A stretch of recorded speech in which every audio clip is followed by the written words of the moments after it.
নমস্কার, আমার রান্নাবান্না চ্যানেলে আপনাদের স্বাগত। আশা করি আপনারা সবাই ভালো আছেন এবং সুস্থ আছেন। আজকের রেসিপি হচ্ছে লাচ্ছার পায়েস। তার জন্য আমি এখানে দুটো লাচ্ছাকে ডাস্ট করে রেখেছি হাত দিয়ে। এখানে 1 কাপ চিনি নিয়েছি, এখানে 50 কাজু নিয়েছি।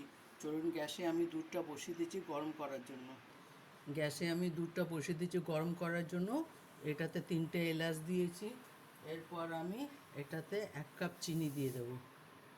চিনিটা আপনারা যে যার স্বাদ অনুযায়ী দেবেন, যতটা আপনারা মিষ্টি চাই ততটা।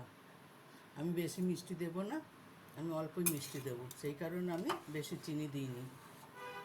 আমি 1 বাটি চিনি দিয়েছি, মানে চায়ের কাপের 1 কাপ। এবার আমি এটাকে ভালো মতন জাল দিয়ে নেব দুধটাকে।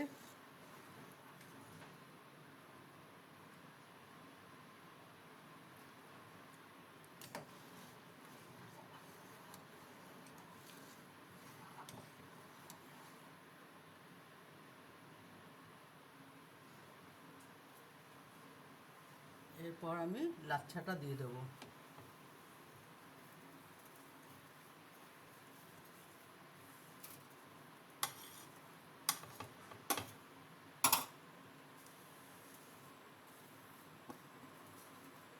একবার এরকম লাচ্ছার পায়েস করে দেখবেন, খেতে বেশ ভালো লাগে।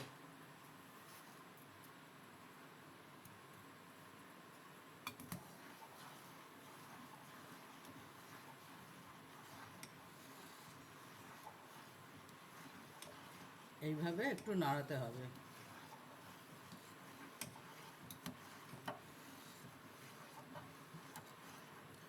এরপর আমি কাজু দিয়ে দেবো।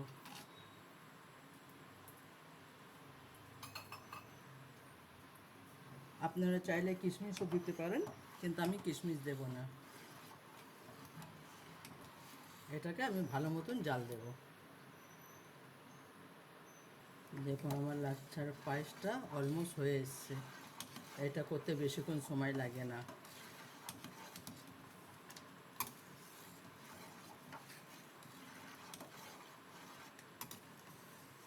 একটু ঝোল ঝোল রাখবেন, কারণ পায়েস লাচ্ছা আছে তো, দুধটা টেনে নেবে।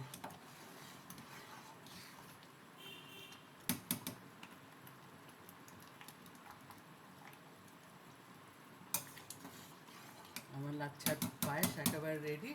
এবার আমি এটাকে নাবিয়ে নেব। নাবিয়ে আপনাদের দেখাচ্ছি।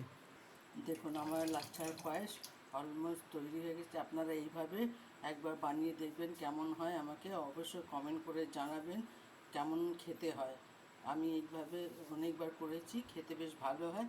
আপনারা তো অনেকবার চালের পায়েস খেয়েছেন, সুজির পায়েস খেয়েছেন, একবার এরম লাচ্ছার পায়েস করে দেখবেন, খেতে খুব ভালো লাগে। থ্যাংক ইউ আমার চ্যানেলটা দেখার জন্য। আপনারা এইভাবে আমার সঙ্গে থাকবেন, আমাকে সাপোর্ট করবেন। আমার রান্নাবান্না মাই স্টাইল চ্যানেলটা দেখার জন্য ধন্যবাদ। ভগবানের কাছে প্রার্থনা করে আপনারা সবাই ভালো এবং সুস্থ থাকুন। Thank you.